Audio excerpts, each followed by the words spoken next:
Welcome to Raging Bullets, a DC Comics fan podcast, episode 706. We continue our exploration of Night Terrors with issue number 2. From the sleepy suburbs of Cleveland, Ohio, there are assembled the world's two greatest podcast hosts, created from the cosmic legends of the universe. Sean Whalen. Welcome to Raging Bullets, a DC Comics fan podcast. I'm a big fan of variant colors. My love for Batman is that stuff. Let's talk some comics. And Jim Segulin. How's it going, eh? You know me and Superman. I'm really loving what we're doing. Raging Bullets is a spoiler podcast. Their mission, to discuss DC Comics in books, movies, and television several times a month in 1 to 3 hour episodes. And to serve all mankind. Outstanding! Welcome to Raging Bullets. I'm Sean Whalen, drnorge, and I'm joined as always by my co-host Jim, the sensei of the whatnot, Segulin. How's it going, eh? Jim, on this episode, we're going to be talking about Night Terrors issue number 2, but we're also going to talk about the books that encapsulate week 4, which are the final batch of issue number 1, and week 5, which is the first week in August, our first batch of issue number 2s of these series. Please check the show notes. It will have details on all of the books we're going to be talking about, but we're talking about them in one segment to do a little bit of catch-up over the next 2 weeks so that we're caught up with Night Terrors. We are sponsored, as always, by DCB Service and InStockTrades.com. Mr. Segulin, what is going on over at DCBService.com? We are JSA happy. Alan Scott, Green Lantern, issue 1 of 6, 40% off, $239. Jay Garrick, The Flash, issue 1 of 6, 40% off, $239. And yes, Wesley Dodds, The Sandman, 1 of 6, 40% off, $239. Thank you. Thank you, DCBS. I am so all in on those books. That's like, thank you, not just DCBS, but of course DCBS, but thank you DCBS and DC Comics, because I want that. Over at InStockTrades.com, we have some great books. We have Absolute Preacher hardcover, Volume 1, the 2023 edition. And I'm glad they're keeping these in print. $150 regularly, 50% off, only $75. Batman Detective Comics by Peter J. Tomasi, Omnibus. $150 regularly, 50% off, only $75. Batman Wayne Family Adventures, trade paperback. These are the webtoons that are being collected. There are $14.99 regularly, 50% off, only $7.49. If you didn't get to see those were cool, so it's a great way to catch these. And the Lazarus Planet hardcover, $29.99 regularly, 50% off, only $14.99. I want to thank DCB Service and InStockTrades.com for continuing to support our show. Mr. Segulin, what kind of a podcast are we? Raging Bullets is a spoiler podcast. We go in-depth into plotline, story, twists, and whatnot of the Night Terrors events, weeks 4 and 5. So, if you haven't read the books, you may want to come back later so you can better enjoy the show. I love when you go like all scary and then you're like, enjoy! It went like a completely different direction. On that note, let's talk some comics. Hello, Sean and Jim. So, Jim, as we're recording this, Blue Beetle's going to be released later this week. And I have some real passionate thoughts about this because I've been watching the trailers for it. And, you and I kind of are in the same place where I hit a certain point where trailers I kind of like to stay away from when I'm already know I'm in on the movie and I'm going to watch it, because it's like I don't need to see yet another new scene, which is what they do at trailers, right? They give you a little bit more of a tease, rightfully so. They do a great job with them. But I hit that point with Flash where I knew okay, I'm going to see this thing. I don't want to see anymore. I want to experience it in the movie the way that it's supposed to be. Blue Beetle's different for me. Every trailer I'm drawn to, and I just want to see more because it just looks way cool. My reason for bringing this up at the start of the show and talking about this is I think this is where, and I'm saying this to everybody out there that's in the place I'm in, and Jim, I know you're in, as far as that wants to go out and see it. This is a movie we got to protect. And what I mean by that is we're in this strange era where, post-COVID, and I say post-COVID, it hasn't gone anywhere, but we still got COVID. I'm dealing with it at work right now. But post-COVID, we're kind of, post shutdown. we're dealing with what is it like to go back to movies, right? And what is going to draw audiences back. I also think we're dealing with this weird DC Universe thing where the DC movies are lumped in together. And I think a lot of that is due to what's been working over at Marvel, right? You look at the MCU as you've got to see everything in the MCU and you've got to see them chronologically. And even people who aren't necessarily comic book readers are MCU fans. And they view it like, I've got to see the TV shows, I've got to see the films, I've got to watch them all. And I get that. I totally get the mentality, and it's way cool. Here's the problem when you get to the DC films. Blue Beetle, you don't need to watch anything for this bad boy. I'm pretty convinced this is a standalone number. There may be some things at the end that link to the future. Maybe. I hope. Because I would hope that this film is meant to be a launching point to other things. But my point with this being, you didn't like The Flash. You didn't see The Flash. If you haven't liked some of the other DC movies that have come out, you're just kind of part of that audience where it's like, I haven't liked it. This Blue Beetle movie looks like it's completely nailing who this Blue Beetle is, who Jaime is. And just looks like it's going to be this great jump-on point for people who don't know a darn thing about this character and maybe could care less about DC movies, but just like cool superhero movies. Or maybe just like cool summer blockbusters, cool summer action spectacles. This has been a summer where we've had some movies that are like drawing people back in. We got to be advocates for this film. As far as if you're into it, share, point people to the trailer, friends of yours, things like that. Shout it out. Let's give some positive love to this movie, because I'm worried about projections that are out there that are basically saying that this film and Aquaman might be in trouble. Aquaman, you can sit there and say, well, it's kind of hard to divorce that from what's come before, right? I get that. And I see that being a very different kind of problem than this one. This is one where it's like, oh, come on, please, let's not connect this to anything and just enjoy this for what it is. Because I could see this potentially being something where they go, hey, that movie did well, let's loop it in. Let's bring it as part of this new DCU.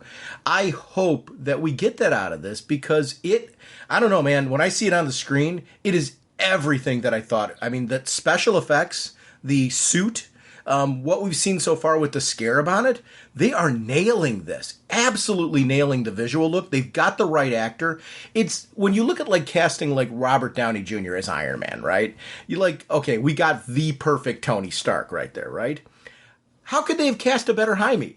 I mean, this kid was tailor-made to be this guy. If you've watched Cobra Kai and you've seen him act in that, and you've read any Blue Beetle comic book involving this character, this is the perfect casting. They have nailed this. The family looks like they're well cast. Everything looks like on paper. And in what we've seen in the trailers, this movie looks great. I am very passionate about this film. I am more stoked and excited for this one, and I'm not hearing a lot of buzz around it, which is worrying me, right? When Barbie, let's use Barbie as an example, and Oppenheimer.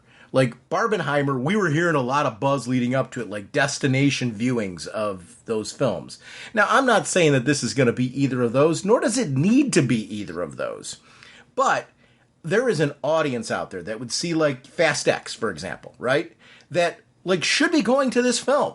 This was a film made for that action-going audience who likes to see a great summer movie with a lot of pop on the big screen. The special effects from this look like they're tailor-made to be watched at a theater with that kind of sound, with that kind of experience. And this is one where I think we as fans need to be the advocates for it and just shout it out in social media and things like that and draw people to it. Just because we can turn this around and start a campaign towards this. And it's part of why we do this kind of show. It's for stuff like this.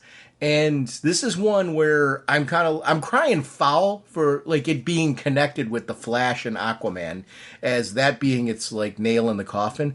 I'm afraid that people are viewing it that way, and it shouldn't be. There's no reason for it to be, unless there's going to be some like crazy, like we're going to see some like crazy cameos in this that's somehow over-connected for no reason. I just don't see that being the case. Do you?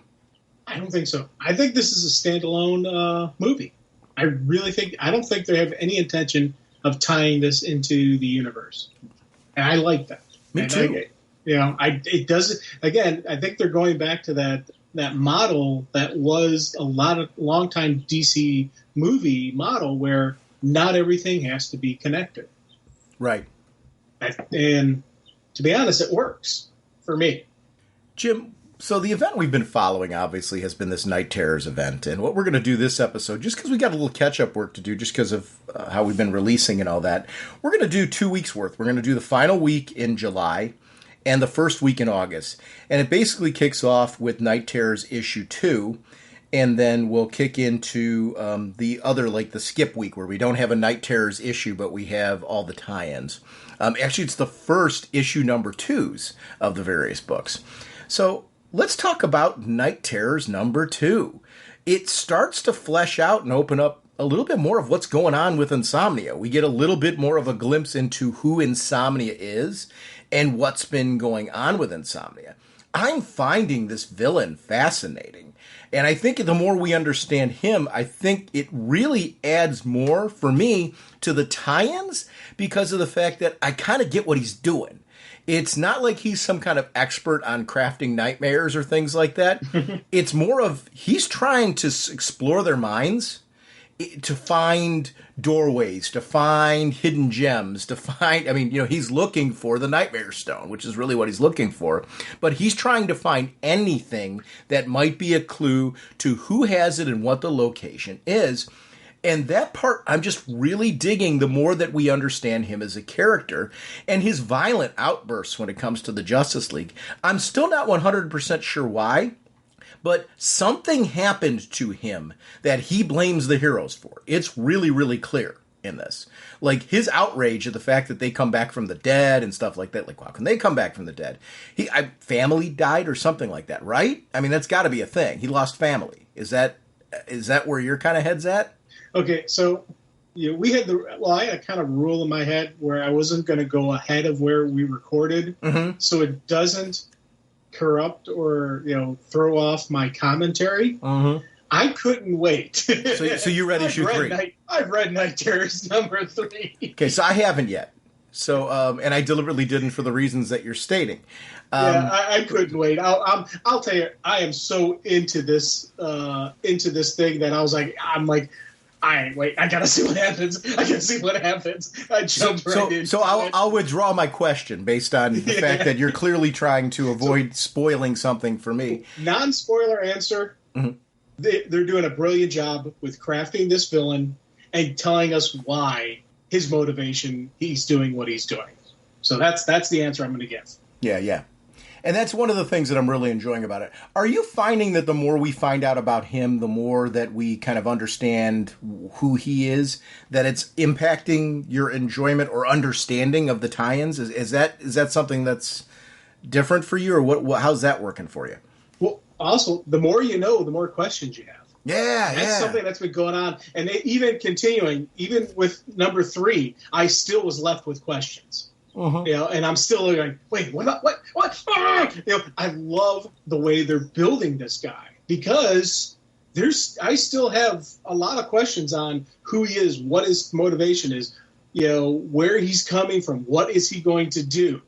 There's a lot of, they're doing a brilliant job with that on this, especially like when we start diving into the individual issues and when we start diving into the number 2 issues, the final issues of those, there's still some of them with questions left unanswered. And you're just like, oh, that is nice. And some say, it continued in Night Terrors 3, Night Terrors 4, what's the final one? Night's End. Some of them give you those kind of notes, but others, they're just, it's this there. And you're like, what's this mean? And I love that. And I'll tell you, that's something I'm loving about the mystery developing in the Nightmare universe, in the real world. Things that are going on inside the hero's mind, how much of it is insomnia, how much of it is the hero themselves. They're doing some brilliant stuff with this story, with the crafting of this villain. He's tailor-made, created just for the Night Terrors miniseries. But when everything is said and done, I'm already starting to wonder, is he going to go away? Is this going to be one of those clean endings, or is this going to be a really dirty, muddy ending that, the heroes win, air quotes around the word win? But did they? So even let's say they do. It is a clean ending. You know, in comic book universes, there's the clean ending. There's always a way for the villain to come back. You know, so but I get what you're saying, and I don't know. I really don't know. That's the nice part about this mystery. I don't know, like, first of all, with where they're at right now, it's like, boy, you got a lot to wrap up in that time frame. And that's fun. One of the things I want to shout out in this, it has to do with the series proper, but also the tie-ins. And I think the tie-ins in particular, the use of editor's notes in this, in all the tie-ins and everything, I think it's just been very welcome, because there's an arsenal backup that I'm drawing that's coming to my mind right now, and we're going to talk about it on this episode, I'm kind of going there right now. There's an editor's note that references that this takes place after Green Arrow issue 1 and 2. You know, it just kind of gives you if you haven't been reading those books, it tells you that, like, where they're at now is because of something that happened in Green Arrow issue 2. And I love when they do stuff like that, because right now there's books that I'm playing catch-up ball on, and there's other books where I'm just in tune. Like Green Arrow I happen to be caught up on. But there's other books where I haven't been, and I really like when they just kind of give me this placement. Okay, in order for me to get caught up with this character, if I want to, I'm going to go back to that book, read those issues, and then I'll be where they're at right now in Night Terrors. I really appreciate when they do that, and it works whether you're reading everything or you're reading some of it. You just kind of have a point of this is where we're at, and this is what came before, if you so choose. I think it's just really working well. The other piece that I was going to say, so I grew up being a fan, and when I say grew up, I'll say in my high school years, I started becoming a fan of Tales from the Crypt and Haunt of Terror and things like that, which high school years, I don't know, we're going back in the, before 89, folks. I graduated high school in 89, so I make it seem like that wasn't so long ago. No, it was. So I still think of myself as that being yesterday, but it's really not. Back in high school, I got into these books, and I still really enjoy that delivery, where there was the narrator, right? There was the Crypt Keeper and the Vault Keeper and all those characters. But we also saw that in books in DC, like with Phantom Stranger. We saw it in Marvel, where we'd see the Watcher sometimes being the guide. There's, characters like that. Boston Brand, they could give this guy a series where he acts like this. Dead Air with Boston Brand is a great example. And I'm not saying you always go to Dead Air with Boston Brand. I like that they're plopping him in different locations and just really developing his personality. I am anxious and stoked to go back and read. I've read a decent amount of Dead Man, but not all of it. And I've got, before Neil Adams passed, I had a chance to see him at one of the comic conventions that were in Cleveland. It was I don't remember if it was the last Wizard World or if it was a fan expo, but it was one of those where he had his big setup, and I got some signed comics from him, because I just really wanted that. But I also got some of his art prints, and I picked up the hardcover collection of Dead Man that he signed for me. It was the last one that he had, and it was dented. And the dude gave me a discount on it. When I say it was dented, the dust jack, that book sliding cover that is on it, it's not really the book itself, but it's that cover. That was dented. The book itself was perfectly fine. He gave me this discount on it, but he signed it and drew a little drawing inside it. I'm sitting here like, dude, you could have charged me more for this doggone thing because of those pieces, and I would have gladly given you the money. And I told him that. I sitting there, I said, you're giving me a discount off of this. I'm like, I got Neil Adams' sketch and your signature in this. And he said, why? He said, I did the sketch for you because I felt bad because of the dented book. And he said, you clearly wanted it so bad. I'm like, it's Neil Adams' Dead Man. I said, I honestly haven't read it. And, I said, I've read portions of it, but I said, I've never read the whole thing. So I said, this is like a joy for me to be able to enjoy these books. But what I'm finding is Dead Man's a character who I know more from team-ups. I don't know him as much as a solo character. But when I look at a book like this and I see kind of the framing of how he's acting like as an MC for Night Terrors, as well as a participant, right? I like his MC role, where I could see him leading like a horror mystery book, supernatural kind of mystery book with this kind of vein to it. Him not always being the star, but him being like the occasional narrator that pops in and gives that personality to it. I would read that book in an instant. Like, this is setting up something for me that I didn't know I wanted, that I really do. I want a Dead Man book that's framed up like this. Am I wrong? Am I crazy on this? Oh God, no. I'm laughing because I'm agreeing with you on this one. This is, again, he's a character that I knew nothing about. I can't say nothing because I did know who he is, and we've read some stuff on him, but I never really did a deep dive on the character.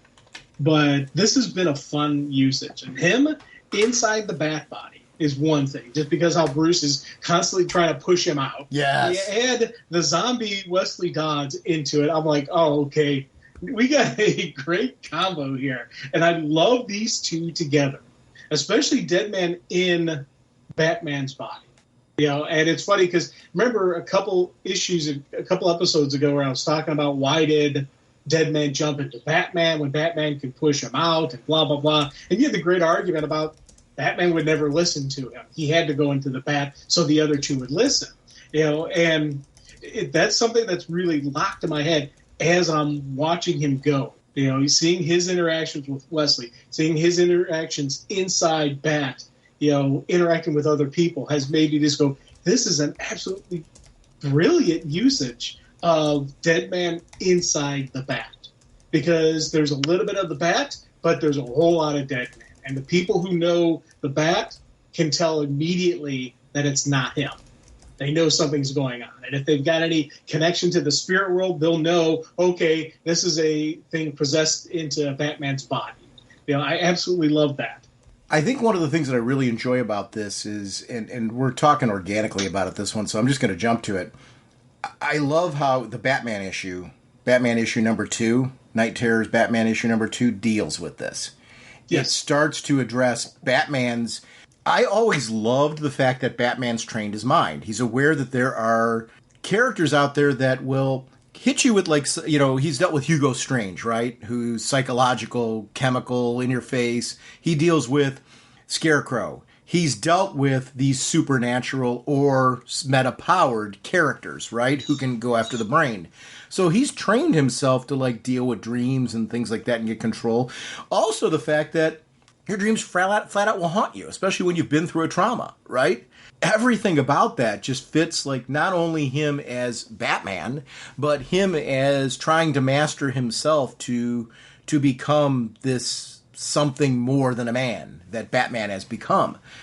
I absolutely adore stories that explore Bruce's understanding of his mind, his taking control of it. And I love that his journey, there's a point in time in it where he's flying like Superman in his dream.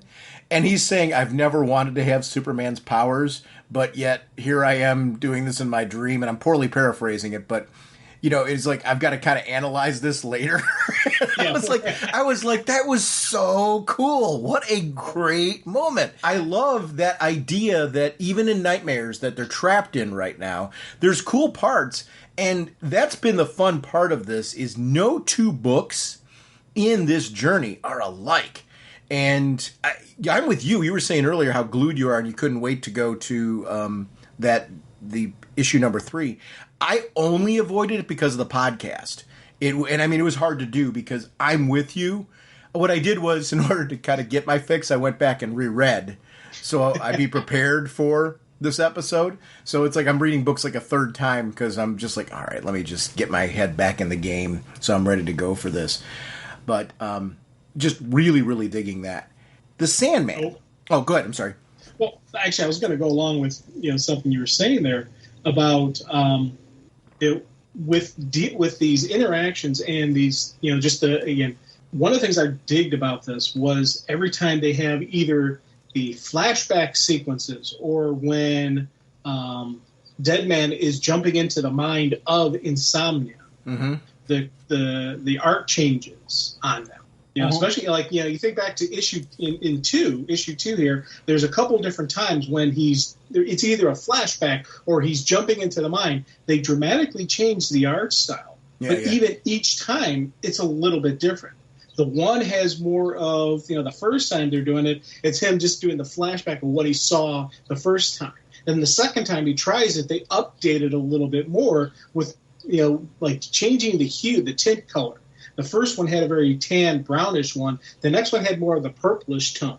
And they had the purplish tone because Insomnia was more in control of the process, more in control, more prevalent in that time. Yeah. And I thought that was a really cool art choice to do because, and it's fun, again, it's something I didn't catch until after you realized that Insomnia could follow that, could use that interconnection to locate them, hidden within Mr. Terrific's area. I thought that was a really neat kind of art choice to go with. This is, and again, each of the books are doing their own little twists on the art, but I'm really digging how, they're personalizing it for the book, personalizing it for the story.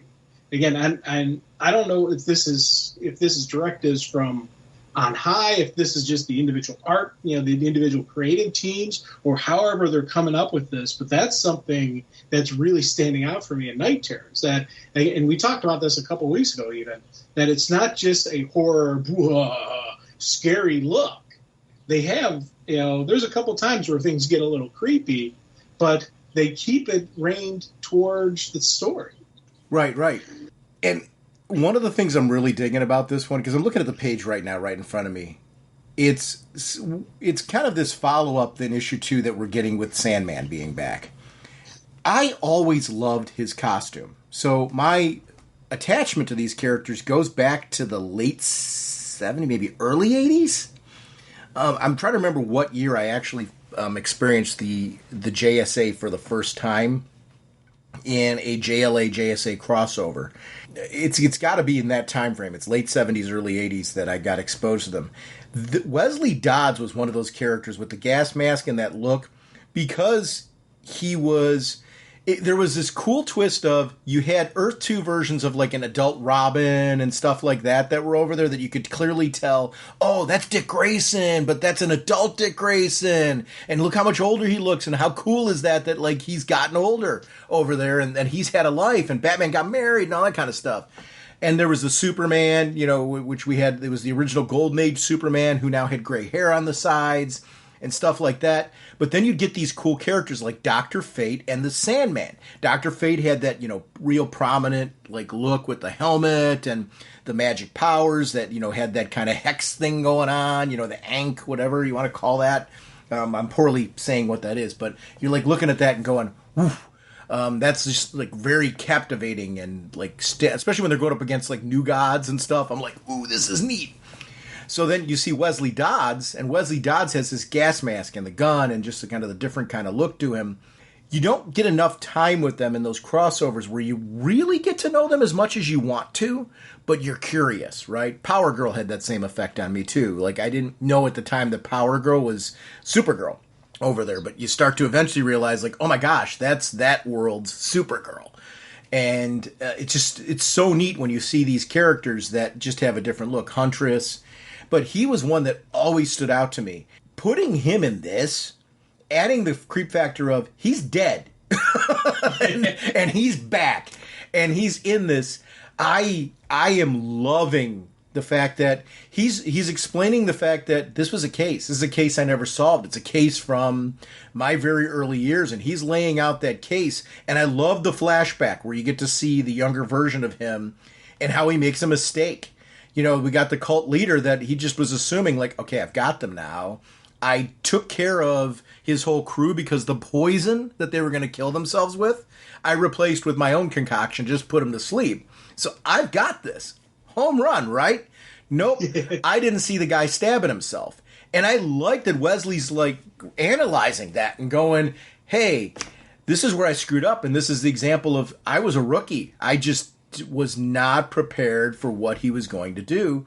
I got to see the Nightmare Stone there for the first time. I mean, it was what it was advertised to be. Fortunately, because his crew was knocked out, there was not enough energy from this ritual to bring it fully to bear.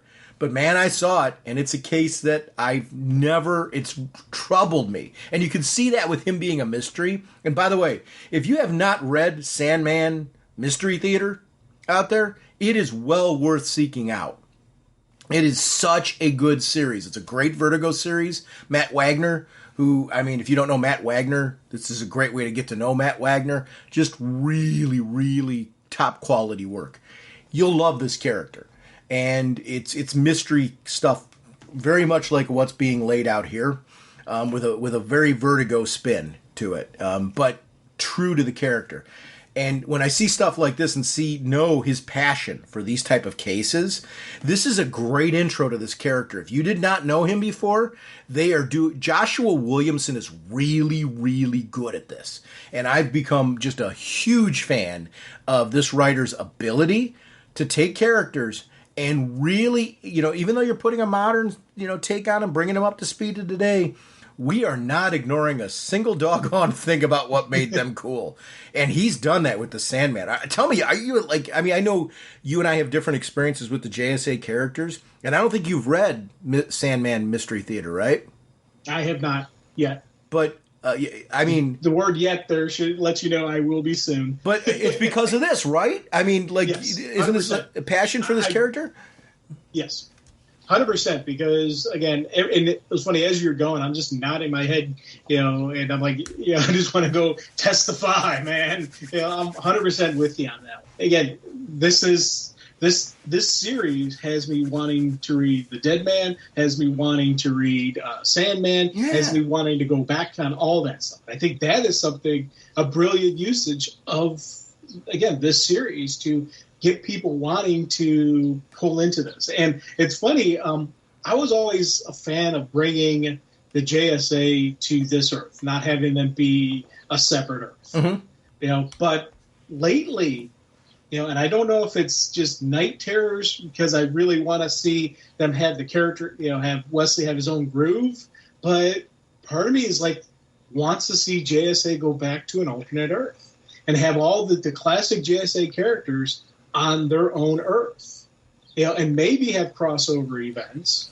but actually let them be the JSA, and it's weird that, this kind of event would have me, and it could be this event and maybe other factors, I don't know, but it's kind of weird that I really want them to have, I don't want them to be interconnected, because I'm the big continuity connection guy, but I want them to have their own Earth. I want them to be the heroes of that Earth, and really let's let the JSA do their thing on their planet, on their Earth, in their universe. And I think seeing Wesley here is been one of the factors on that. It's one of the things that, it's funny, as you're saying it, I'm nodding, but I've also of two minds. So I'm still in that mindset where I'd love them to be a part of this Earth too, because I like the idea of them being the legacy heroes that have inspired our heroes. But they've kind of moved on from that in this continuity because of the fact that nobody knows about them. Right. So I don't mind that. I think okay, it's cool. But it's like what they did when they brought Barry Allen back, right? Or when they brought Wally back, I'm sorry. When they brought Wally back and all of a sudden people started remembering him, so could they do the same thing with the JSA? Sure. And I guess here's more of what I'm looking for, and this is agreeing with you. What I want is, if they do it on their own Earth, great, because we saw that with the Earth 2 series, and I liked that a lot. But I want it to feel very classic, let's get to the core of classic with a today take on it, because JSA did that so well with Jeff Johns. If you look at that series, it brought the right balance of, these are classic heroes with classic elements and with just landmark ways that they present themselves and carry themselves that just show that these are characters that are from a different time, who are almost like, the older ones, the ones that were around, and the younger characters, when they mix, they're kind of like the grandparents of the group, yet they can go. But that experience is different. It gave them a different feel than Superman and Batman, which is really, really important. And they command respect of even your Superman and Batman because of that. They just bring to the table, we have been doing this for a long time.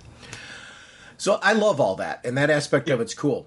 But I also liked that JSA had a today spin to it.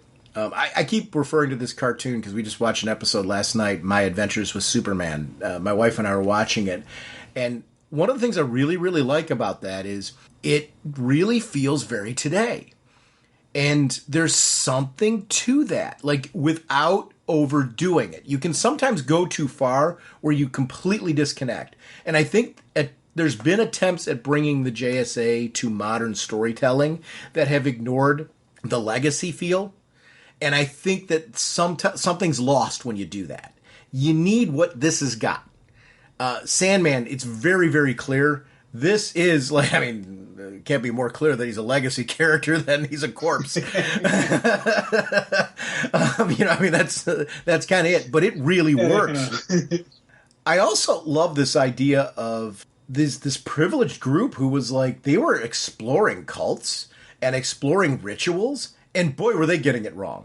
Like, the hubris of like, okay, we're going to go like commit a sacrifice. But not only were they all in on this sacrifice for sacrificing one of them that was there, the leader of the whole thing was like, dude, if you're going to take down all of my guys, I'll be the one that does it.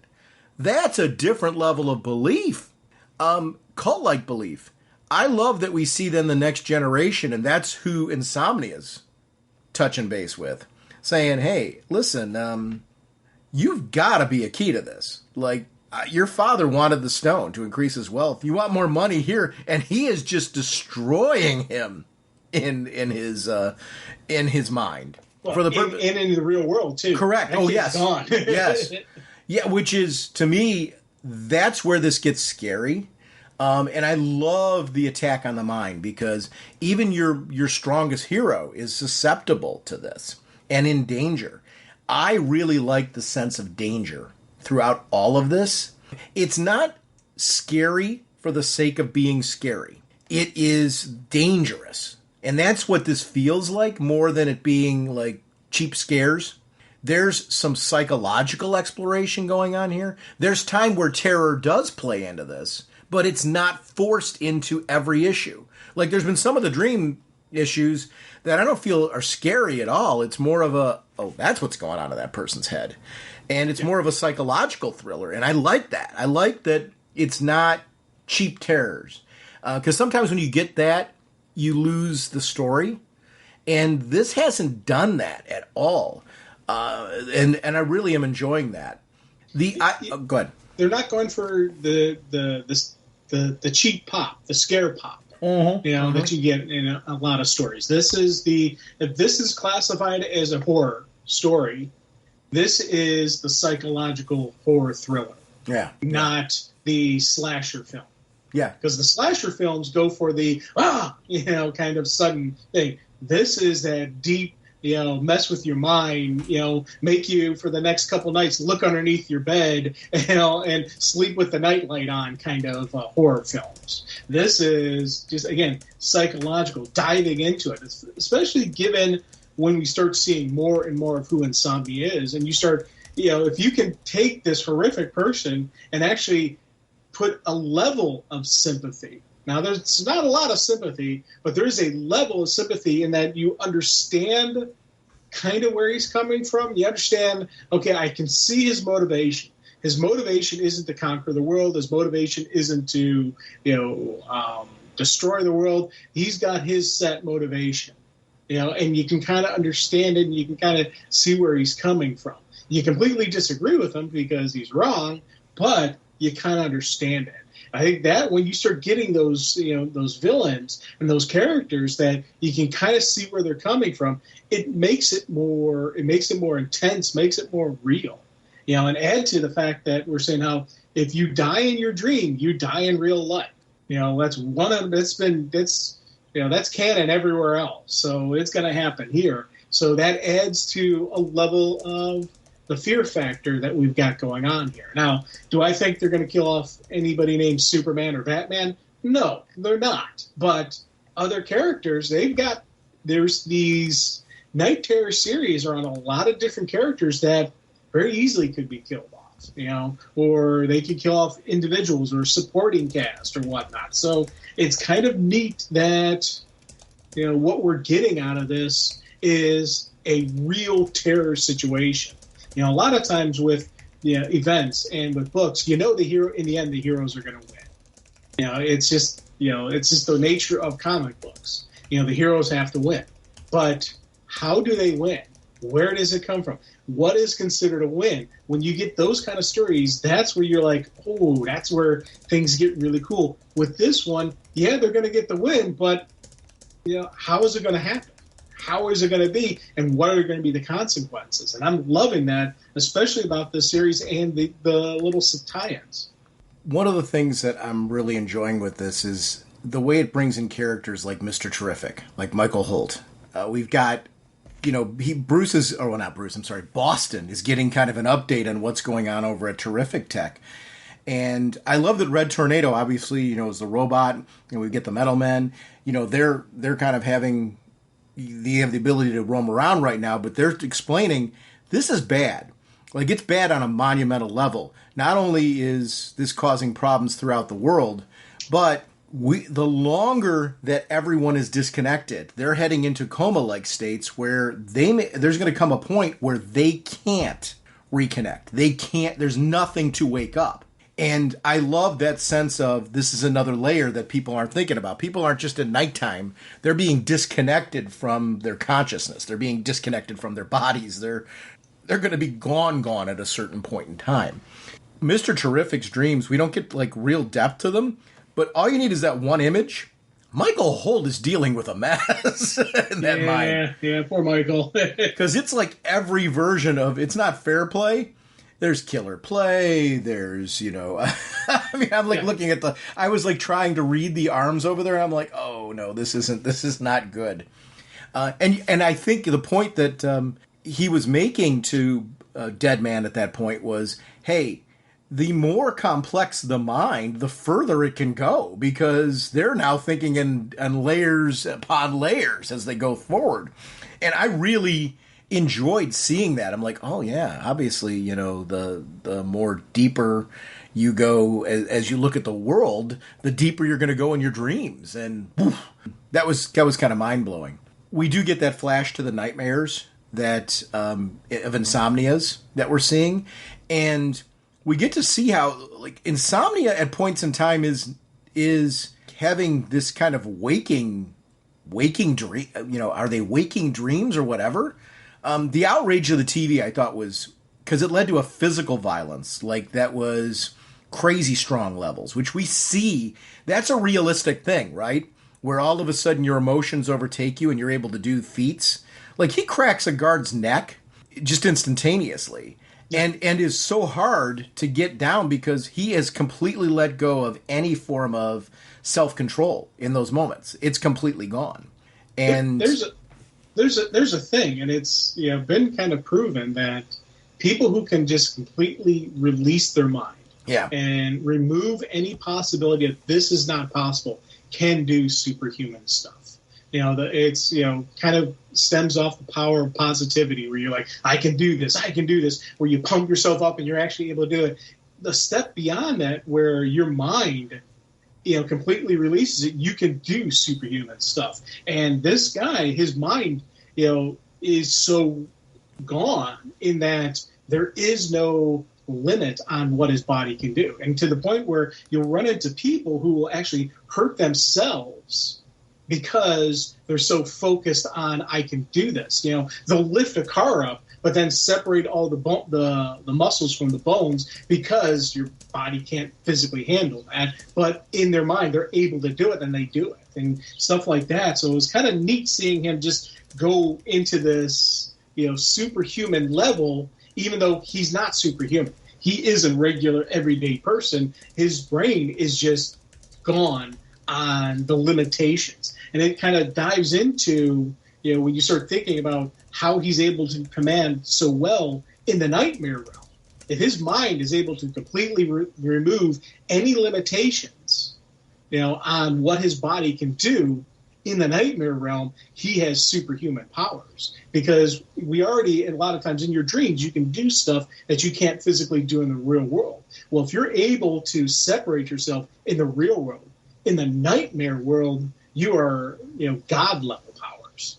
The idea that Insomnia is kind of trapped in there and kind of jumping around from person to person, or maybe dealing with multiple people at a time, kind of tendrils reaching out, which maybe is more accurate on what's going on there. He's trapped in there, but has a lot of power in that. It doesn't keep him from having an effect on the physical plane because of the fact of the sleepless nights, which that isn't a scary looking bunch. And I really liked that concept was put in, but what is going on then with Red Tornado? And is that Red Tornado's been taken over, or is it the Sleepless Nights getting a hold of Red Tornado and somehow reprogramming? What was happening there? Because he's like sitting there going, it's way past your bedtime at that moment. Clearly it seems to be under their control, right? Yeah, I don't think, how we had with Robot Man in the issue number 1 of Wonder Woman. I don't think it's that level of possession, but they've clearly ripped his head from his body, and they are, I'm thinking that they're using him like a marionette. They're the ones who are speaking. They're the ones who are doing everything. So I don't know the end result's going to be for Red Tornado, whether he's still going to be around or not. Red Tornado's been through a lot over the years. He's a pretty resilient fellow.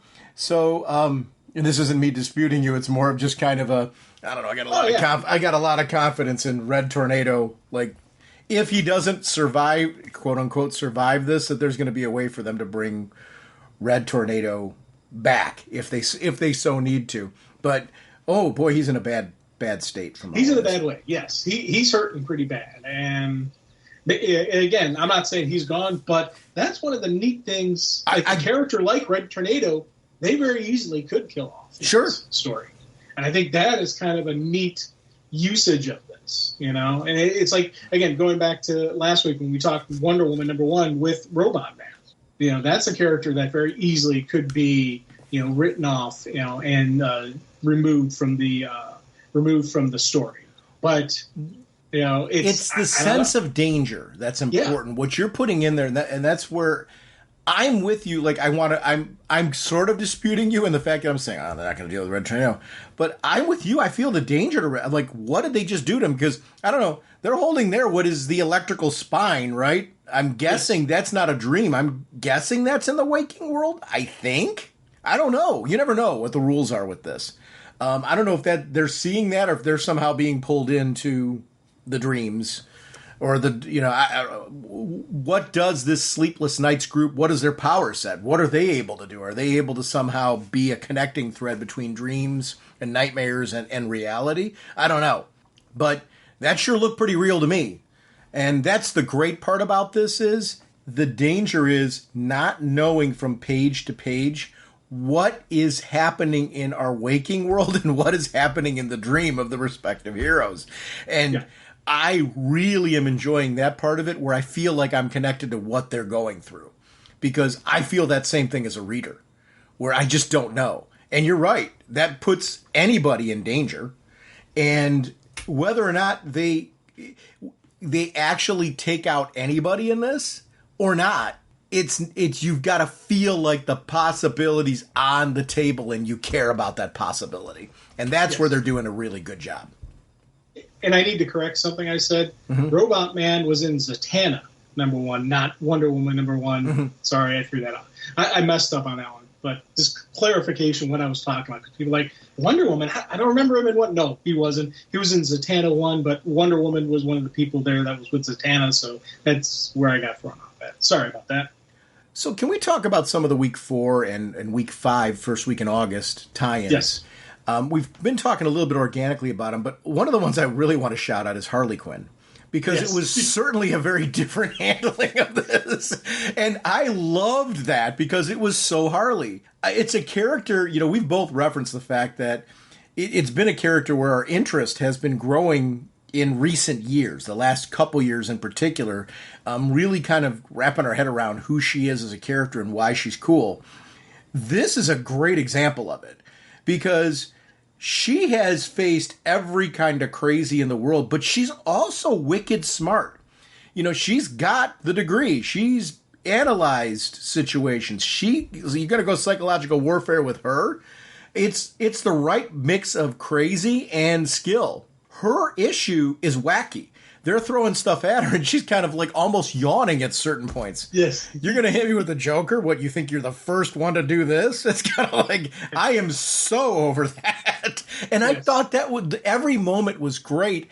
I love what really did terrify her was membership in the Justice League. I mean, such a great story. And she did I will say on this one, as the book went on, when she was looking through Multiversity and like looking at the 52 worlds, she's doing exactly what I do. Pirate ship superheroes? Oh, I want to go there. Then she gets there and she's like, this looked really good on paper. The execution of what this is really like is not as much fun as I thought it was going to be. And I really loved going through that with her. That was so well written, and they did a great job of pacing that, where she's like, get me out of here, please. I mean, she almost died in that world, but I really like that she's like, okay, this all looks cool, but it is dull here. When it got less than dull was when she died, for lack of a better terms. That part was just really, really great. It was such a good read. Oh, big time. And again, it's funny how Joker, the Harley, and Punchline, all three kind of tied together, each have their own dramatically different story they're telling. I thought that was absolutely wonderful, how they gave a Harley story a Harley story. And like with Harley and Poison Ivy, each one of them have their own versions of what is their nightmare, what they're going through, what they're dealing with. Loved the fact that they did that with them. They're not making them interconnected. They're not making them so similar that they're cookie cutters of each other. They're not. They're their own individuals, their own entity. Yeah, they have this connection, but it's not. We're not just going to retell the same story again. We're not going to be lazy on this one. They actually went in and said, what would be a Harley nightmare? And I like you, I had no idea that was going to be what they were going to go with her. And I love the fact that they opened with the Joker stuff. She's like, please, come on. And she is over that.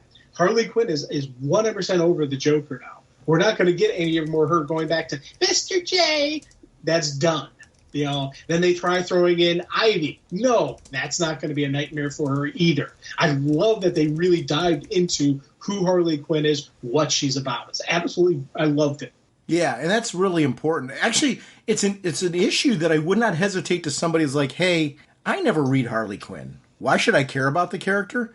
That actually is a great issue to read, because you don't need any background knowledge into Harley, really, to read it. It gives you everything that you need as far as, where she's at, like, and who she is. And it's kind of a crazy little journey. That's one where, she's got her book that's going on, and you can kind of place where that one's sort of taking place. But it just doesn't matter. It's a great Harley Quinn read.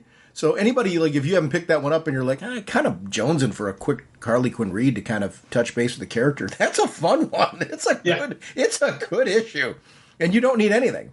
And it's a neat story. Again, some of these Nightmare tie-ins are just really cool stories. Some of them, when I read them, I'm thinking, okay, this is going to have a direct connection to the big overarching story. Harley, I don't feel like it's going to be a big connection to the overarching story, but it's still a great story. So I'm like, it's a win. It's a good, cool story. Do I think it's going to be directly connected to the defeat of Insomnia? No, I don't. But I still enjoyed it, still had a ball reading it. Still, as you said, I would hand it to someone to read because it's a well-crafted story. Angel Breaker was an interesting one for me, and I hope that this book's doing well.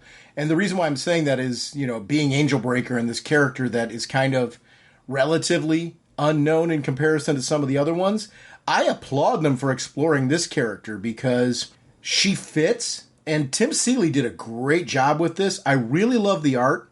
It's a cool series. I've got to admit it's a character I don't know a lot about, and I thought the story did a great job of explaining why. Well, she needs to be spotlighted because of that doggone sword she's got, because it is so connected to this. But she also comes at it from more of a villain flavor, And I really like seeing that, her and Raptor and that whole relationship and what was going on there where, she's teaming up with Raptor and her sword basically is telling her, okay, you can, there's one point in time where she's snoozing. Raptor's ready to kill her. And she is snoozing at a certain point on his shoulder because her sword has basically let her know he's not going to do anything to her because of what she's laid out before him and given him a justifiable reason to hey, you need to be involved in this. And here's why you need to be involved in this mission. And I really like that. They're talking about the Dreamstone. They're talking about John Dee. It's another great exploration from a different angle of why some other characters would be involved in questing for all of this. And I really liked the story for this. It's an example of expanding the universe and fleshing out the universe through an event in a way that is really satisfying. This was a very well-written issue. I cared about the character. And I wanted to see and know more about her, which, if when I walked in, I saw Angel Breaker, I'm like, okay, I'm purely picking this up because it says Night Terrors at the top. And by the end of it, I'm like, I want issue 2 because I care about Angel Breaker. I completely forgot who Angel Breaker was before this came out. Me too. Yeah, and it was something I was like, Angel Breaker? I'm like, at first I was thinking it was that one Angel who was in the Justice League. I was thinking, is that who they're talking about? Mm-hmm. So I was thinking it was maybe that, and then when it picked it up, so I read, I'm like, oh God, now I remember them. And it was kind of one of those funny things where I was like, okay, that is, and it was one of those, you start reading, you're like, okay, who is this? Oh yeah, now I remember. Now, you start remembering different stuff on what they were through, just going through, but then the story just continues on, and they start crafting the story that we're getting. And I think that for me was something kind of neat in that they knew people wouldn't know who this character was. So they've got to tell a full beginning, middle, ending on the story so and it pulls you into it. Again, another wonderfully crafted story. Highly possible she's going to have some connection to the ending. She definitely could be associated with the takedown of Insomnia, but not 100% certain on that. And I think it's one of those neat things where you're like, this is a cool story. I love this story. I love the usage of this character. Love the way that they're fleshing it out for us in the confines of the story. Because, again, I forgot who it was. Now I remember who they are. Now I remember what's going on with her, what her groove is. I'm all in on this. I'm like, and now then even by the end of the book, you're thinking, okay, how can they connect to the big ending? How can they connect to the takedown of Insomnia? And she's one of the players I think is actually going to be part of that, and I'd like to see a continuation of the character. I'm hoping that her involvement doesn't mean the end of the character. Remember when we were talking earlier about characters who may end up being bye-bye when this is all said and done. She's one of the characters I think has a bullseye on her. Not because she's not known, but I think because of the potential connection she could have to the power. We could maybe see a sacrifice. We could maybe see her going down to take down the big bad. I don't know. I see this more, and I might be wrong on this, so you're laying out one potential path that's very valid. I guess I'm more seeing what they're doing at DC now, and especially what Williamson's been doing, is not in destroying lore, but expanding it. Adding to it, adding toys, adding tools to play with. And I think we've seen this with other creators in DC right now. It just seems to be DC's mentality. And I like it. I like the idea of, first of all, taking toys off the shelf and dusting them off that have not been played with for a while, because they know that there is an audience base that's like, hey, I need my DC back. And there's something smart about doing that, where you're saying, you're right. You're absolutely correct. We just be patient with us. We are looking for really strong storytelling ways to bring certain characters back. My love for how they're handling Wesley Dodds in this is a great example of that. But this Angel Breaker piece, I'm with you. Like, everybody feels like they've got a potential bullseye in this, and that could very well be the case with her, because there's a reason to feel what you're feeling right now. But I also can't help but wondering if maybe more what we continue to see with her is an continued evolution of the character and an evolution of the concept through whatever the resolution with was with her. I don't know. It's all speculation at this point, but I could see that being a possibility too, where like, hey, we're giving this one a 2-issue series because we're trying to introduce some concepts that we're going to play around with after this. That's more my preference. But sometimes they hit you at the heartstrings by making you love a character and then going, well, now's here where we're going to mess with you. We're pulling the rug out. And sometimes there's a reason to do that. You know what I mean? To make the story have impact. Yeah. It 100% could be either or. Mm-hmm. And for the record, I hope she doesn't go away. I hope this is a launching point to get more story out of her. Get more, again, this could be a great character development moment that actually pulls her into more of the universe and we get to see more of her. But, again, I don't know what their plans are, but I'm loving, again, the fact that when I read these stories, when I read these, the add-ons, side stories, whatever you want to call it, tie-ins, whatever you want to call them, I love the fact that my mind goes two ways always. Is this just a cool story? Is this a possible connection to the overarching story? And neither one has more strength than the other. It's just part of the process. And the fact that normally a tie-in that doesn't have a direct connection to the resolution would, in my heart, would have a lesser position. This, series is doing a great job that it's not. The stories that are just really cool Night Terror stories have just as much strength to me as the ones I think may have a connection to the end piece. And that's why with Angel here, I'm sitting there thinking, yes, she could very easily be connected, or no, she could maybe this could be a launching point, or this could just be a cool story. Either way, any of those three options, I'm happy with what I'm reading. And that's something they're really focused on and making sure they give us a good, solid story. And that's something I'm like, thank you. You know a group I don't want to join? Like, it doesn't matter if it's in DC Comics or in G.I. Joe. Cobra. Like, I don't care how good their poster is. I don't want to join Cobra. It's just not going to happen. And Angel Breaker kind of further reinforces this idea of, like, Cobra membership. Just, there's nothing. I don't care what kind of toaster cozy they give you or something like that. It may look cool, but I'm always joining the other side. Yeah, not worth it. Not worth it. My Justice League decoder badge is something that is just really, really more important to me than any of that. As we were looking through, one of the stories that I really, really enjoyed was Night Terror's Titans #1.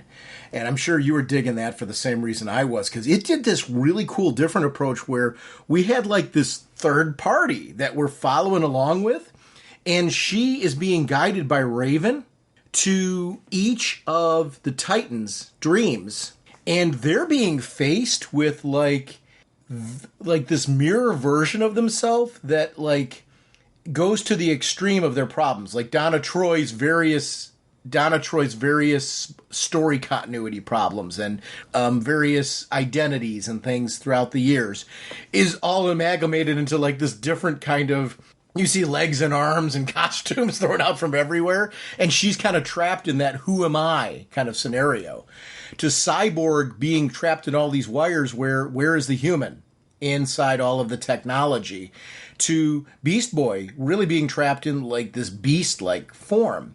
And I like that she was using this person to try and bring out the real person, the way that she sees them, to bring the team back so that way they can be helping.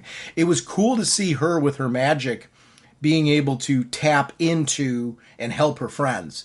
I really liked that different journey because we haven't really seen a team book handle something like this, because Raven's a unique quantity. And it was cool to see that story because it was so different than everything else that was out there. Yeah. Oh, big time. And it's funny because when you were talking about, group you didn't want to join for a second, I thought you were going to say Titans. And I was just about to go, what? I'd love to be a Titan. Come on. But you went with Cobra, so I agree with that. Titans, again, I've got the connection to the cartoon. I've got the connection to the Jeff Johns run, modern runs, all variations of versions of who are the Titans, whether you call them Teen Titans, whether you call them Titans, it's the present day run, the past runs. We always talk about that connection of this is a family. And I loved seeing how that played out with this, where I know who you are. I know what you are about. I know the real you. And that is the thing that pulls every one of them back into themselves. Whether it's she's holding up the magic mirror so they can actually see it, or whether she's actually able to talk them down like Beast Boy, because the mirror is broken. There's so many different ways they always go back to that with the Great Titan stories about how the Justice League was a team that was brought together because they were needed. The Titans are a family.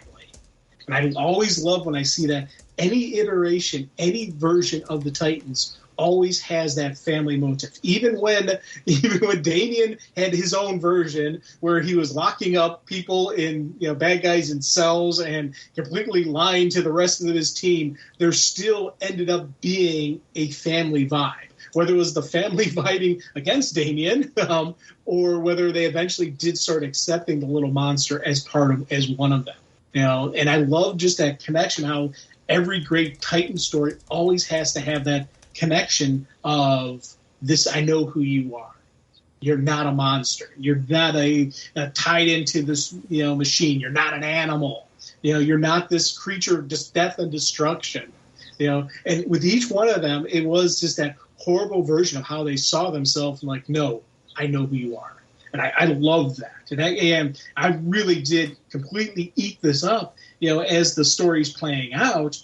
And then you get that great ending where you're just seeing Titan Tower. They're like, welcome to hell. I'm like, oh, issue 2 is going to be awesome.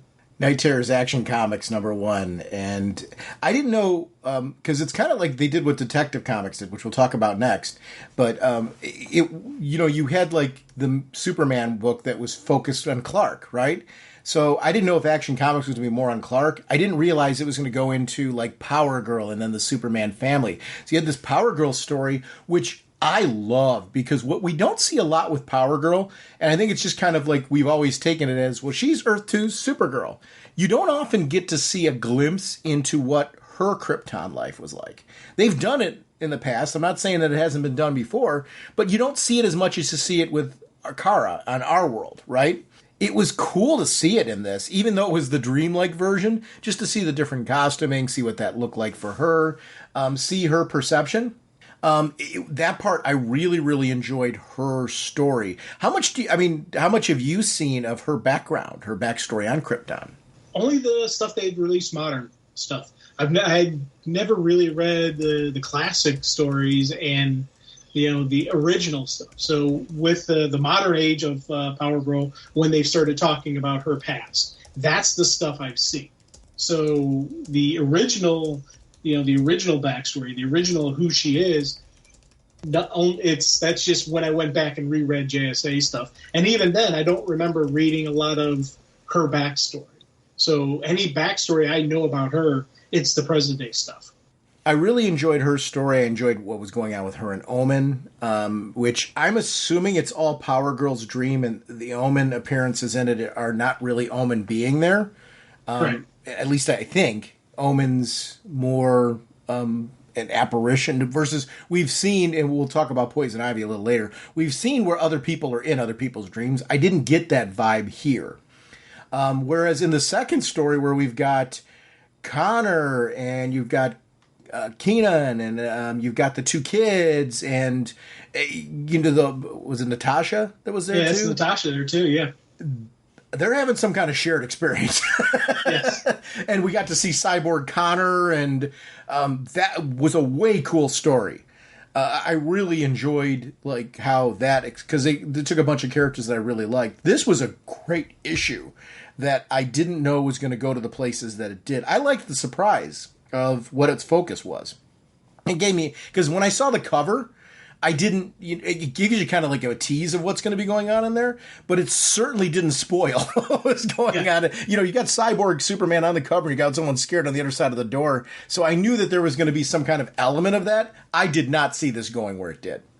Big time. I loved, how they did this with action and with detective, where we've got these great Superman and Batman stories already playing out. So let's go with the other members of the universe. Let's go with the other members of the family, and great usage of this. Completely. One, I was going to be all in anyways, just on this. But if someone's not really, if they're just picking up issues, they'll jump to the Action Comics issue. And again, good usage of Action Comics title and Detective Comics title to have the non-Superman, non-Batman story. But this one really did add to the great horror element. When you got the cyborg Connor, the cyborg Superman, and then you get the cyborg Crypto come in at the end, I was like, oh my God. I'm like, and especially got the line that we're gonna get every last one of you and your little dog too. Completely throughout the Wizard of Oz mindset, and your little dog too. Yeah. Absolutely love that. 100% beautiful horror story here. This again is one of those usage of the art teams where they're telling a horror story, but it's for lack of, I don't know how to describe it. They kept the classic comic book look to it, but still let's horror it up a bit. Let's tweak this a little bit. Let's not make it a clean look to it. We got to make it look nasty. We got to make, evil cyborg Crypto look nasty. And they did a brilliant job with it. I absolutely, again, another art team, all the art teams across the board, 100%. Love what they're doing here. This was one of those where I was like, oh my God, that is awesome. That page, the ending page of it, that is a page I would love to have. Just because of just how, again, the horror on it, but not even just, they didn't go with the making it the coloring and the tint to make it horror. They kept it with a classic comic look, but just, just the expression on Crypto's face, just the evil in that little dog. I'm like, oh man, that is awesome. I love this story. Absolutely love this, and love the fact that, again, everything you said before, how we got a cool Power Girl story, we got a cool rest of the family story, dived a little bit into who they are, what they're about, but in the end, this is a brilliant story. And that's something that this Night Terror series is doing so well, where each time they're giving me these great stories that I'm like, I got to read more. Detective Comics, because you already started going there with Detective Comics. Let's talk about that one a little bit. I love the Jim Gordon story. Yeah. And Sorrow, and the fact that I'm hoping Sorrow wasn't I think there's a difference between what's going on in Jim's nightmare and reality. I'm hoping when it comes to Sorrow. But it's interesting that I love that it laid out that everything that we've seen happen in continuity to Jim Gordon has happened. Jim Gordon was Batman at one point in time. And I like how the city's kind of addressing that. We've got the good people of Gotham who are sitting there saying, we thought, they're chastising him, going like, hey, we thought when you donned that armor that you were going to finally step up and do what needs to be done. And I really liked seeing that kind of piece where that's not what Batman's all about, and Jim Gordon would understand that, but there would be that perception in the public because of what they think Batman is versus necessarily what Batman is. I really liked how pretty this book was, because it was a very beautiful book. I mean, there's a point in time where there's a picture of Insomnia looking down on the city like it's a Lego toy, and It was just such a beautiful image. It was like, oh my God, I felt like I was at street level, and looking up and seeing this, and it was terrifying, and it was cool and beautiful at the same time. And I really, really liked the way that was laid out. The Good People of Gotham was an interesting concept where it's like this cult of people that are, clearly are trying to be symbols of Gotham, but they're reaching out to try and get powers that would give them, hey, this is what we need to be able to combat what's going on in Gotham is wealth and power and all and such, yada yada. Well, they're given what they were asking for. They just didn't understand it's a twisted version of what they were asking for. And, we get to see a twisted Batman version of one of them, and, they're facing off against Jim Gordon. And it was this was an example of beauty in horror that sometimes you get to see. Reminded me of some of the Clive Barker stuff, where because I'm into his some of his stuff, and when it manifests itself either in imagery or in the better films that are done of adaptations of his work, you sometimes see this kind of just artsy, kind of well done horror, and this had that vibe to it. If I'm making any sense at all. where this was a terror. Like some of the issues I'm saying they aren't like, terrifying. This one had a terror element to it that was undeniable in how it was presented. But it's a very, very beautiful book. Oh yeah, big time. And a couple stuff. One, I agree. I don't think Starro is gone. I think we're going to get more from the character. And, again, the fact that this was Detective Comics was a Jim Gordon story was absolutely, I cheered. Flat out cheered. Then you get the everything you're saying, confirmation of who he is, who he was, what's currently going on in his life. I was like, yes, keep giving me this. I want more of this because I absolutely love Gordon. And it's one of those things where I want him back with the bat. It's like the Alfred stuff. Sure. You want Alfred back, but the current stories they're telling with Alfred not being around is awesome. I want Gordon back, but they're telling us when they give us the Gordon stories, they're giving us some really good stuff. So I'm like, okay, I want them back though. I do want the band back together, but I loved how the connections, the stuff you're saying. But the thing that got me on this one, was, when you start seeing the nightmares that are Gordon and what would be the nightmare of Gordon. It's not about, the Joker torturing him. It's not about his daughter being paralyzed. It's about his failing the city. It's about him not being able to live up to what needed to be done. I thought that was a neat thing. It was about him failing Sorrow, not being able to help that kid, who's got, power levels well beyond his, but still Gordon is taking him under his wing, under his protection, and he's failed him. And I love just seeing all that kind of side, as to what would be a Jim Gordon nightmare. It's not about some of the horrific stuff he's seen. It's about his inner turmoil, his inner failures, or things that in his mind he sees as a failure. And I thought that for me was a really neat usage of what is the nightmare. Again, also echoing what you're saying about the artwork, if because this didn't have Batman in it, you're like, I don't know if I want to get it just for the artwork. This is an absolutely brilliant, beautiful book, and they, again, as I said, with some of the cool stuff they did with action, where again, that was another book that it had a horror look to it, but it didn't, take away from any of the stunning artwork. This one, 100%, they kept just that beautiful look to the book, but still said, yeah, this is still a nightmare, guys. Guess what? For nothing else, artwork alone, this is worth the read. Do you think Jim Gordon, like when the recoil hits and you see him start shattering, is that part of his own perception of due to age? He's kind of like falling apart, or is that, or is there something else happening? Like what? I know the story addresses this. Kind of looking back at that, because visually it's stunning what's happening to him. I mean, it's terrifying. It actually makes me respect him more. He is literally falling apart. As this is going on, but he keeps pressing on. I mean, his hand afterwards, the wrist from the recoil is partially shattered. I mean, it still works, quote unquote works, but he's shattering it, and multiple parts of his body gradually are failing on him as he's going on. And it's interesting to see him facing that terror, because there's a point in time where his ankle cracks and he pulls up and you see his it's all the way up his calf, and it's his ability to still keep pressing on in spite of what he's dealing with there, because he wraps up his leg and just keeps pressing on. I really, really loved seeing the determination of Jim Gordon through all that.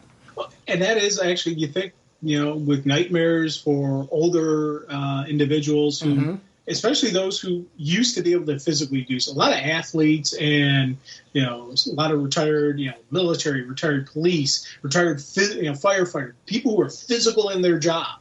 As they start getting older and they can't keep up anymore, they can't do it, or they've got to step down because of injury. Nightmares like that are common for them, where their body is failing. Because again, it's part of that subconscious in the back of your head. You're like, if I was 20 years younger, I could keep up. I could have done this better. I could do a better job. And it's that when is the time to let go? When's the time to step away from this?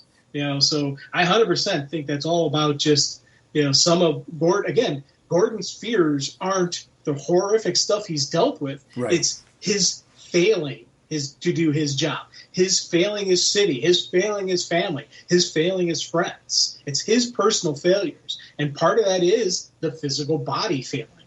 Yeah, and that part is something that's really, really, I really dig. When he gets to the apartment, Angelica, you see her, again, it's this idea that people in Gotham are getting kind of a certain portion of their wish, a certain portion of what they think they need. She is spitting out gems out of her mouth and uncontrollably to the point where they're choking her to death. I mean, what a cool... And Jim goes to try and pull... the obstruction out of her throat, and he loses his fingers in the process because they break apart. It was such just a cool beautiful, terrifying story. And I just really, really enjoyed the presentation of it because, he's still continuing to fight on in spite of something where you could make a strong argument for him to kind of go, I'm tapping out right here, guys. This is kind of my it. So, shifting back to some of the other week 2 books, because we already talked about Batman, but I'd love to talk about Joker and what his nightmares really are all about. This idea that in this issue, Joker has become Batman because of the absence of Batman. He's living a dual identity life where it's Batman's not around, so he's become kind of normal because he hasn't known what to do with himself. But the part of him that doesn't know what to do with himself has become kind of an extreme, violent version of Batman, where Batman is now doing things that Joker would do because Joker doesn't necessarily have the same code, but he's trying to be Batman and getting it wrong. And, but in a Jokerized version of it. But in the meantime, he's got the white picket fence, the wife, the house, that type of thing, and that's not going so well either with the job and Joker is breaking through with what he's going through. I absolutely love the writing of this story and just how different it is than any other books because we really are seeing a man I don't think Insomnia feels like he's going to find any. I mean, I get why the Insomnia would go, where's the best place to hide something? Nobody would think to put it inside Joker, right? It's a perfect hiding spot. I get it, but I don't think it's there. No, not at all. Not at all. And the thing I love is, when you work in that office environment, when you work in the cubes, sometimes you get thoughts in your head where you just like to take a pencil and stab somebody to death with it just because of the little things that people say at meetings. You just want to reach across and punch them in the throat. I love the fact that Joker does it. It's something that it's really, really cool to see how this really just embraced, because I love this character. I mean, Joker's been one of those characters that I've just loved for my entire life, and just being able to see how writers continue to be able to play around with this character just as much as they play around with Batman. I mean, I love that his kid finds Batman in the closet and I really don't need this now because the kid found him. I don't need another staff member. I don't. Another staff member quit this afternoon. Mr. D is the only thing keeping me sane right now. Why don't you go to your room and don't get out of bed until you're all better, okay, Gaggy? And he keeps calling the kid Gaggy, even though it's not the kid's name. His name's Albert.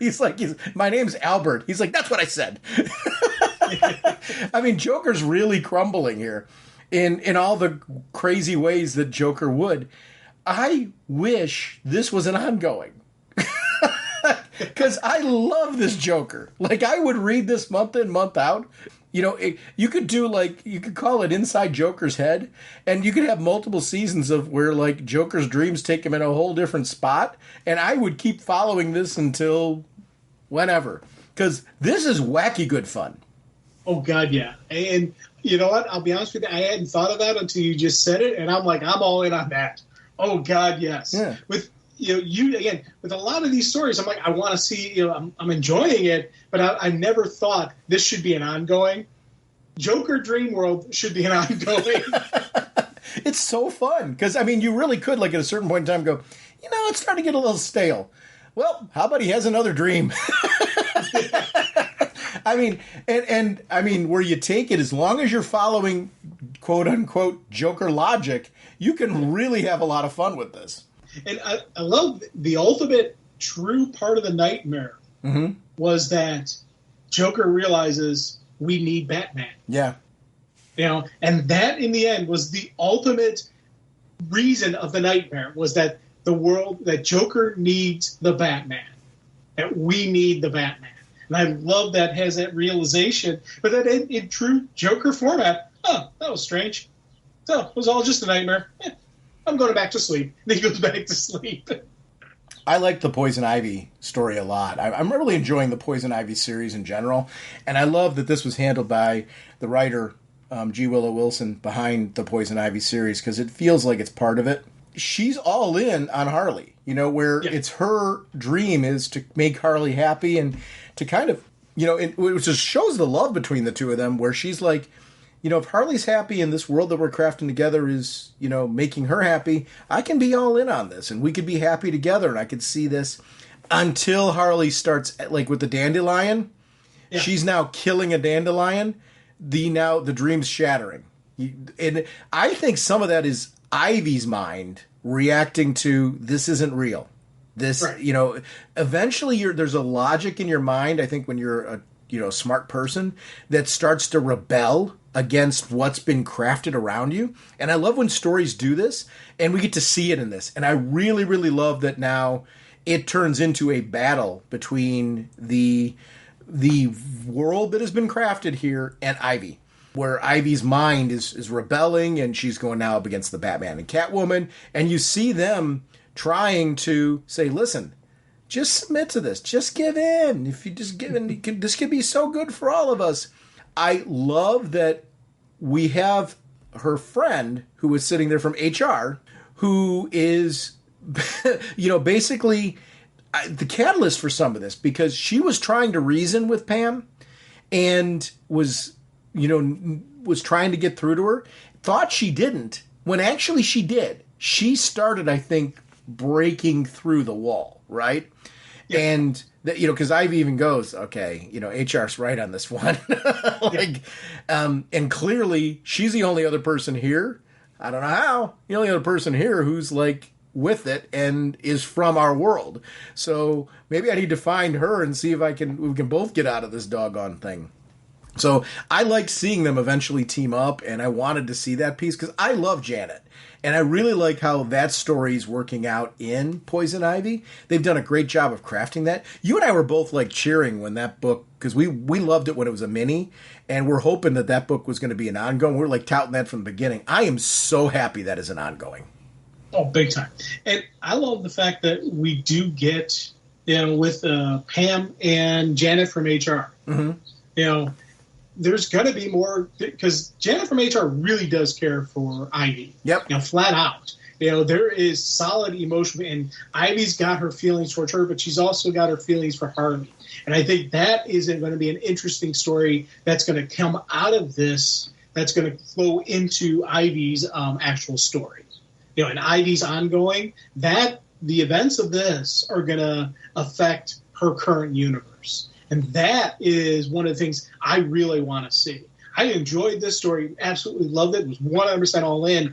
I want to see, this is one of the characters that is going to have a real-world ramification from the Nightmare universe. Yeah, and it's one of those things where I love that this, like, it even clicks and shows you, like, the next issue is going to be jumping back into normal Poison Ivy continuity and continuing on with the story, because that just fit for that particular tie-in, right? These are the next two issues, really, of the Poison Ivy series that happen to be just taking place during Night Terrors. And I thought that it was really cool how that just felt very organic to that. And it just really works for me. Ravager, we're both big fans of this particular character, and I was glad to see her get this spotlight, because I love Deathstroke, but I like that Slade in this one really is kind of, in Ravager's mind, kind of trapped and like not a part of our world. She is, or her nightmare version of herself is kind of this gateway to Slade trying to get out of this dream world, kind of get out of this trap to come back in. And I love that she is they're trying to use her and her blood and her, as really the gateway to bring him back into reality, to basically have him, I guess, take over her body and stuff. I like that she rebels against it. She fights against it. And she frees herself, her younger self, from the trap that she was in and seems to go back to our world. But there was this cool little just trickle of blood at the end. Is that really our Deathstroke? Is it Nightmare Deathstroke? What is that that's came out of there? I hope because it says, want to find out what happens next? Pick up Batman Brave and the Bold issue number 4. I am so all in on that. Yeah. Because they left me with a cliffhanger here with a question mark that I'm hoping they get to right away. Because they're saying we still have to find the rest of Stormwatch. So, is what happens next finding the rest of Stormwatch? Is what happens next what happens with this blood piece? Is it both? They got me. If you want to hook me in like a fish on a hook, you do a story like this. And this is a great example of how you use an event to tease people into, if you're not reading Batman Brave and the Bold, you should be after this, because here's why. Yeah, right now, if you didn't pick up Brave and the Bold 4, you didn't order it, you're ordering it now just because you got to see this. Because, again, just like you, I was like, huh? You get that thing. And I even loved how, with the blood splatter, it kind of doesn't even form a little question mark kind of thing going on. I thought that was kind of neat. For me, I 100% think this is Nightmare Deathstroke crossing over into the real world. I don't think this is real Deathstroke. This is Nightmare Deathstroke crossing over. So whatever that physical entity was, in the Nightmare universe, it's now has physical form, and it's now crossing over, and it's gonna turn into something in this world. And I really want to see what that is. Black Adam, which that's one where I wished it wasn't a miniseries because I was really enjoying it. I'm hoping we get more. I'm hoping that it was popular and we end up getting more of it because I'm fascinated with the character. The thing that I love about this is we talked about this last time we talked about this book. It's embracing what happened in 52 and kind of the foundation of what made Teth Adams such a cool character, in the modern telling, and Kahndaq, and how he just keeps trying to get control of this land and craft it in his image and make it. He really wants it to be this orderly society that he's crafting over there, but a lot of it's driven by what he was trying to craft with his family, and some of his failings truly come from the fact that he doesn't have ISIS in his kid. When they were there, they kind of provided a well-rounded world for him. They almost were his advisors, if that makes sense. Yeah. Trusted advisors who were really giving him the kind of, like you would do, any true ruler would have a team that would be able to give proper advice. He had that in them. They were grounding him. And I really love how them missing is a hole in his life. It was something really cool. It's like Batman needs a Robin. Yeah. Black Adam does need his family. Mm-hmm. And this series, again, with 52, that was really my true introduction of Black Adam. So I came in, I thought, at the best storytelling. So that's why I love the character. So going through this Nightmare universe, you're seeing kind of the stuff that happened did actually happen. It's part of the continuity. It's part of his nightmare, so it's there and it did affect him. And I loved how this thing played out. And as I'm reading through the issues, and it was funny because as he was smashing and doing all this stuff, Shazam, blasting stuff and doing all that, I actually was wondering, like, is he actually in Kahndaq? And I remember thinking that. And then you get to that final page and you flip and you see he was actually in Kahndaq the whole time. Yeah. He's destroying his own city. This 100% was just a mind mess with to get, at Black Adam. This wasn't about really seeking the Nightmare Stone. This was about getting him. And I absolutely loved that ending because, again, what happens next? One of the things that I really, really enjoyed in this particular part was, you get to see that piece where you're talking about, like, we got the destruction of Kahndaq, but you also get to see him with the Wizard, where the Wizard's, kind of, again, hitting him with this idea that he's a failure. and hitting him in some of the places where, through various points in time in Adam's life, Adam's been faced with things that it's like, I was your chosen, and you, like, denied me and went to somebody else. We all can argue that with how corrupted Black Adam was, there was a reason that the Wizard was right to do that. But that's going to be something that's going to hit at the core of Adam and at his ego. It would for anybody, right? And I love that plays into this and is part of the Nightmare. This was another example of something that was incredibly well written. It also does, you were touching on this earlier, it lets us know, and this whole series has done this, when appropriate. Not every book's needed to do it, but some of them have done it. Detective Comics did it with Jim Gordon. It lets us know what kind of things are in continuity and what kind of things are not, without having to always, if you refer to this particular chart, you're going to know what's in continuity and what's not. It's always better to do organically through storytelling. Craft the universe, flesh it out for us a little bit more. Now that we have this dawn of DC, we've had, this chance to get some of these characters back. As they've gotten back, and we've seen some of the toys put back in place, what stories are in continuity? This is the better way to do it. Flesh it all out organically, and if an event allows you the opportunity to kind of play with, the laying out the ground rules, do it. This did it really well. I prefer it this way. I know a little bit more in Dawn of DC what stories are, because that knowledge doesn't just affect Black Adam. If his stories from 52 are in continuity, that means all of them are, right? Or at least we can assume. Yes. So I am. 52 happened, which is great. I mean, it just lets you know that the events of 52 are part of this universe, and it kind of fleshes out a little bit more of what we know about what Dawn of DC is, that's the exciting part of this Dawn of DC event. And I'm not just talking about Night Terrors, I'm talking about all of this year, what it's been so far. I am loving this because it's kind of taking us through this gradually, month by month. We're not, you don't have to start off in January and now you got everything. We're now in August, and we're continuing to get more and more knowledge bank, more and more reveals, more and more expanding and fleshing out of the universe, which is what they were promising this initiative was going to be. They're building a universe from this without throwing everything away. This is a smart way to do this, because what we didn't need right now is yet another reboot. Right.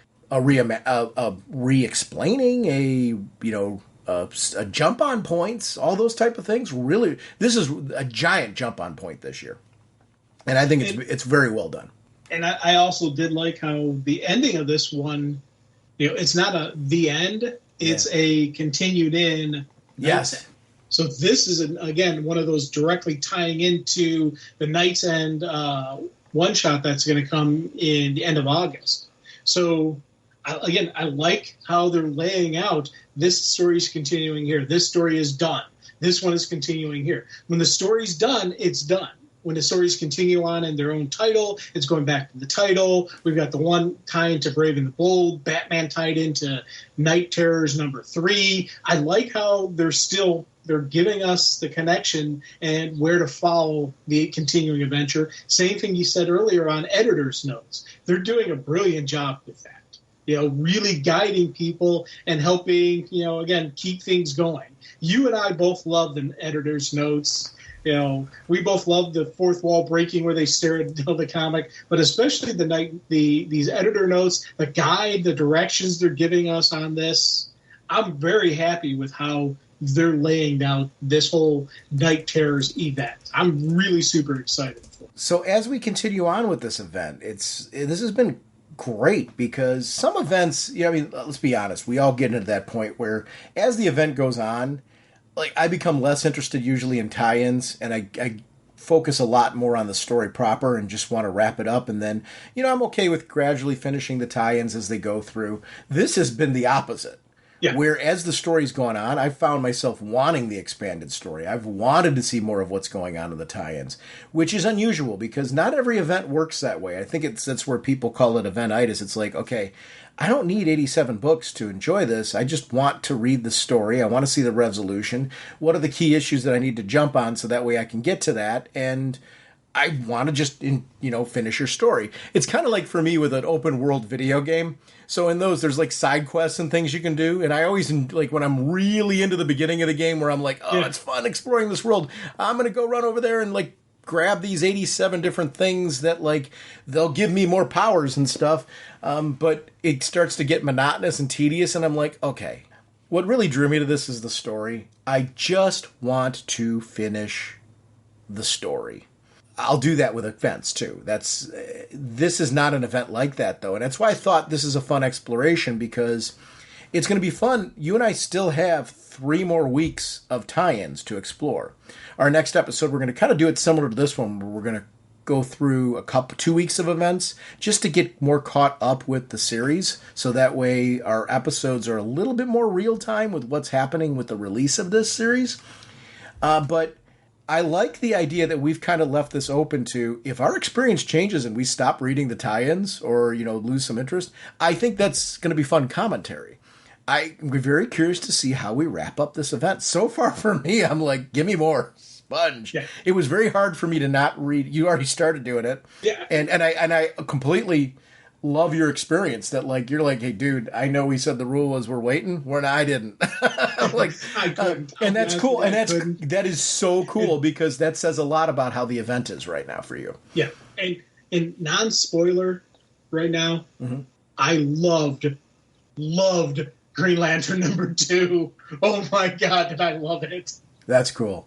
Yeah, well, here's the thing. We'll be talking about that next episode. I would like to remind everyone about our show voicemail line, and we actually have some voicemails in the queue that we're going to be airing our next episode. It's 1-440-388-4434 or Dr. Norge on Skype. We love having you part of our show. RagingBullets@gmail.com is our email address. You prefer contacting us that way. RagingBullets.com is our show website, and that feeds into Twitter. It feeds into our Facebook fan page.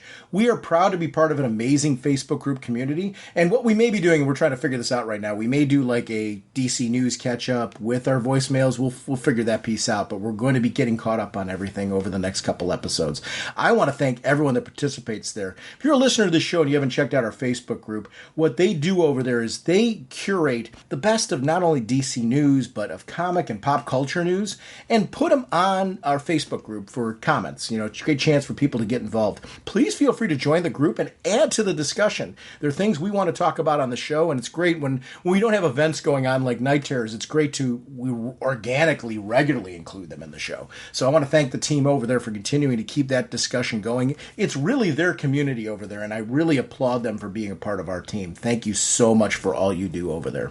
We are sponsored, as always, by DCB Service and InStockTrades.com. Mr. Seguin, what's going on over at DCBService.com? We have Alan Scott, Green Lantern, 1 of 6, 40% off, $239. Jay Garrick, The Flash, 1 of 6, 40% off, $239. And Wesley Dodds, The Sandman, issue 1 of 6, 40% off, only $239. Thank you, DCBS. Over at InStockTrades.com, as I mentioned, they got the Absolute Preacher hardcover, Volume 1, 2023 edition, $150 regularly, 50% off, only $75. Batman Detective Comics by Peter J. Tomasi Omnibus, $150 regularly, 50% off, only $75. Batman The Wayne Family Adventures, trade paperback, Volume 1. This is from the Webtoons, $14.99 regularly, 50% off, only $7.49. And DC Universe Lazarus Planet hardcover, $29.99 regularly, 50% off, only $14.99. Thank you, DCB Service and InStockTrades.com, for continuing to support our show. I want to remind everyone about the About Us section of our show website. That's where you can connect with us on social media. I'll be updating it soon because we have added a Threads. We added an account on Threads for people that are liking to connect to Threads, so we're going to be posting to that as well. I'm trying to keep up to date on that. I just haven't gotten the logistics put together, but I want our website to start feeding to Threads as well, just for people that are enjoying that new platform. So please know that we keep updating that regularly on gaming platforms, social media that we are connected to, because we love to connect with any of you where you like to be. So our next episode, Jim, we're going to be back, and we're going to be talking about Night Terrors issue number 3. And the next 2 weeks of tie-ins. So we will see you then. Bye. All right, you guys. Are you ready to sing your song? I'd say we are. Yeah, let's sing it now. Okay, this should be fun. Now get ready for your cue. Okay, Sean? Okay. Okay, Jim? Jim? Jim! Raging Bullets time is here. We talk about what we hold dear. Comic books and TV shows. Superheroes and their clothes. Justice League and so much more. I just love Green Lantern Corps. We talk about the books we've read with spoilers straight ahead.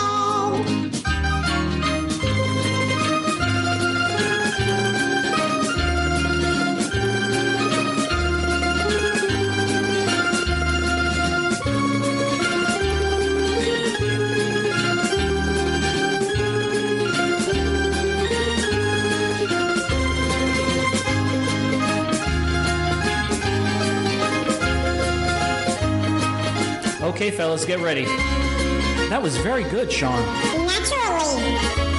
Jim, you're a little flat there, so be careful. Jim? Jim? Jim! Okay. Justice League and so much more. I still love Green Lantern Corps. DC Comics are what we know. The Raging Bullet Show. DC Comics are what we know. The Raging Bullet Show. Excellent job, guys. Let's sing it again. Yeah, let's sing it again. No, that's enough. Let's not push it. Push it. What is that? Yeah, what are you talking about? No, I didn't mean anything by that. I think Jim, Jim, how long do you want the song to go? Look, it's our production.